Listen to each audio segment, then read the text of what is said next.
Et bonjour mes amis, j'espère que vous allez bien, je suis heureux de vous retrouver dans une nouvelle vidéo. J'espère que vous allez bien et que vous avez la santé et que vous continuez à faire des recherches et des prospections un peu partout dans le monde. Voilà, il faut cultiver votre curiosité et continuer à creuser, à chercher, c'est très important. Aujourd'hui, dans cette vidéo, on va faire une session hors paillage sur le sujet qui est très important, c'est l'or des crues, c'est-à-dire chercher de l'or sur le bedrock à la limite de la couche du dépôt alluvionnaire. Donc là, on voit au-dessus qu'il y a un dépôt, et là on est à la limite entre le bedrock et ce dépôt.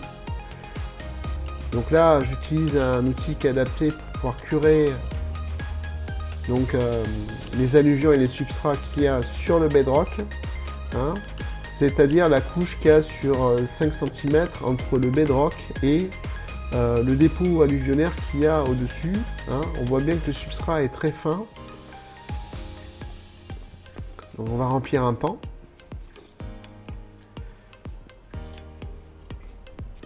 Donc le dépôt sédimentaire est composé de galets, de gravier, de sable, de mousse, de fougères, de végétaux en tout genre, d'arbres aussi, de noisetiers par exemple. Et là, donc, je vais curer bien comme il faut la couche qui est au plus proche du bedrock et récupérer les substrats aurifères.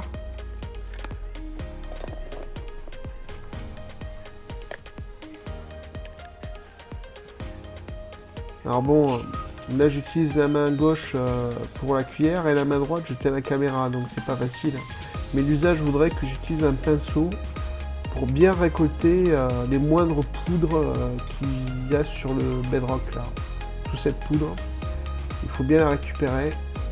Donc il faudrait avoir un petit pinceau à cet usage.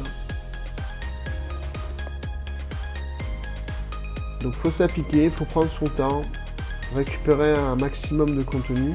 Hein. Donc on voit bien que ce sont des alluvions de dépôts secondaires. Il y a aussi du schiste, donc c'est un bedrock de schiste ardoisier qui est plutôt altéré et oxydé à certains endroits. Et entre ces feuilles d'ardoise de schiste, il peut y avoir des dépôts d'alluvions.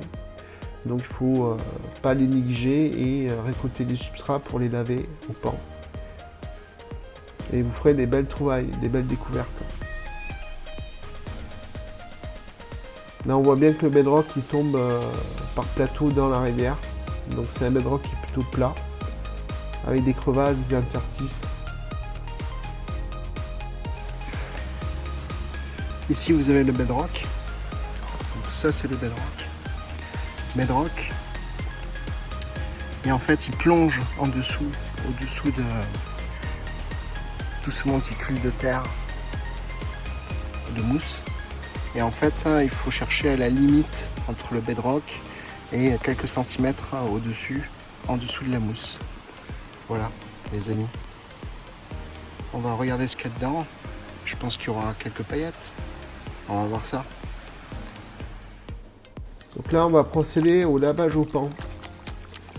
La première étape, qui est sans doute la plus importante lorsqu'on commence un lavage au pan, donc il faut bien débourber les substrats aurifères, bien casser, briser les argiles et donc les glaises, parce que ce sont des éléments qui collent l'or et les grains et les paillettes d'or, donc et les particules les plus lourdes aussi, donc il faut bien les briser et il faut bien aussi laver les roches. Là par exemple, il faut bien laver l'ardoise.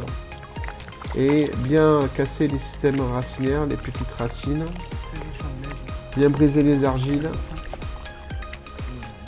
et les substances les plus légères vont aller en dehors du pan. L'idée c'est qu'à la fin on ait uniquement du sable et des graviers concrètement. Donc là je commence à faire un mouvement de rotation, un mouvement de va-et-vient et je continue à briser les argiles.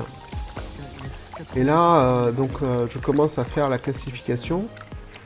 Donc, les argiles vont être chassées par les mouvements du pan. Donc, mouvement de rotation, horaire et anti-horaire, va-et-vient, mouvements latéraux. Et au niveau du pan, il y a des rifts qui vont permettre de retenir les particules les plus lourdes. Donc là, on voit bien que la glaise est partie et qu'il reste uniquement les sables et quelques graviers. Donc c'est un lavage qui se fait assez rapidement parce qu'il y a peu de contenu. Mais c'est un substrat aurifère qui est de très bonne qualité et très riche en sable noir, très fin et très sulfuré aussi. Donc là, j'incline le pan et je chasse les particules légères.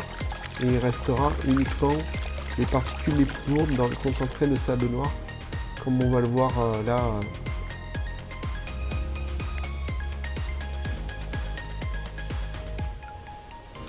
Donc voilà, le lavage est fait. Ensuite, il y a le mouvement de tapotage. Donc le mouvement de tapotage et de va-et-vient, comme on le voit ici. Ça va permettre donc de concentrer les particules les plus lourdes dans la partie supérieure du pan. Et les particules légères vont migrer vers le bas du pan. Et ici, c'est le léger. Le tapotage. Donc ça consiste à faire une succession de tapotage et de va-et-vient avec l'eau, comme je le montre dans ce geste. Ça permet de discriminer et de dissocier le lourd du léger. Et là, on voit bien qu'en haut, on a les concentrés de sable noir. Petites hématites ici. Donc composés de petites hématites, de petits plombs. Là. Ça, c'est des hématites, par exemple. Ce sont les hématites. Donc là, on a les particules les plus lourdes qu'il y avait dans le substrat aurifère. Donc c'est une étape qui est un peu délicate parce que elle demande une certaine dextérité. Et ça, il faut faire des tests, des essais, trouver votre style et votre manière de faire. Et à terme, vous pourrez non seulement dissocier le léger du lourd, et au sein du concentré de sable noir des particules lourdes, vous pourrez dissocier les grains et les particules d'or comme on le voit ici. Donc là, on a un beau grain qui a été découvert avec un petit grain à droite. C'est toujours sympa. Donc un peu d'or, là on voit. Deux ici. Deux beaux grains d'or. Et d'autres petites de belles dimensions. Et deux petits à côté. 1, 2, 3, 4, 5. J'en vois 5 en joueur. Ici, on les isoler. Voilà. Donc une fois que j'ai dissocié l'or du concentré de sable noir, voilà ce qui reste. 1, 2, 3, 4, 5, oui. 5 grains et paillettes d'or. Donc pour un pan, c'est plutôt sympa. C'est un très bon résultat pour un seul lavage. Donc le résultat est plutôt très satisfaisant. Et ensuite, je vais récupérer ça avec une pipette. Pour voir si c'est blanc, vous voyez. Une bouteille pipette. Ça reste aligné. Voilà. Donc là, il y a tout l'or qui a été présent dans le substrat qui a été lavé. Donc c'est plutôt cool. Les amis, super cool.